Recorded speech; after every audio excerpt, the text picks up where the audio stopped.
खुलुमबाय, आं उदांस्रि मुसाहारि। बड'लेण्ड बुब्लिनि जानानै बयखौबो बरायना लाबाय।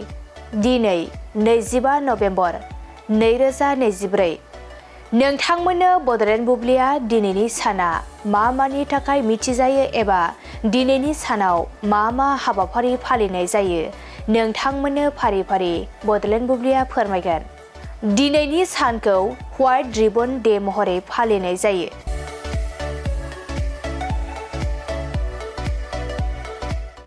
व्हाइट रिबन डेखौ बोसोरफ्रोमबो 25 नभेम्बराव फालिनाय जायो। बे सानखौ आइजोफोरनि हेंथा हौवाफोरनि हिंसाखौ फोजोबनो थाखाय मोनसे गोनांथार नेरसोन हिसाबै फालिनाय जादोंमोन। 25 नभेम्बरखौ आइजोफोरनि हेंथायै हिंसाखौ फोजोबस्रांनायनि थाखाय गेजेर हायुंआरि सान महरै UN गनायथिनि थाखाय फोसावदोंमोन, जायखौ 2000 मायथाइयाव UN जों मुं होनाय जादोंमोन।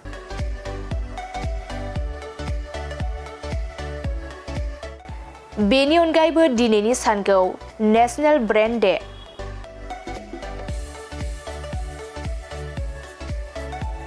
सुरिनेम इन्डिपेन्डेन्स डे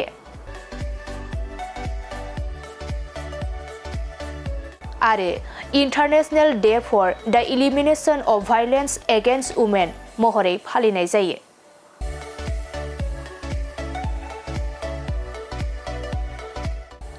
नोंथांमोननो बड'लेण्ड बुब्लिया दिनैनि सानाव मा हाबाफारिजों मिथिजायो आरो मा हाबाफारिखौ फालिनाय जायो फोरमायबाय।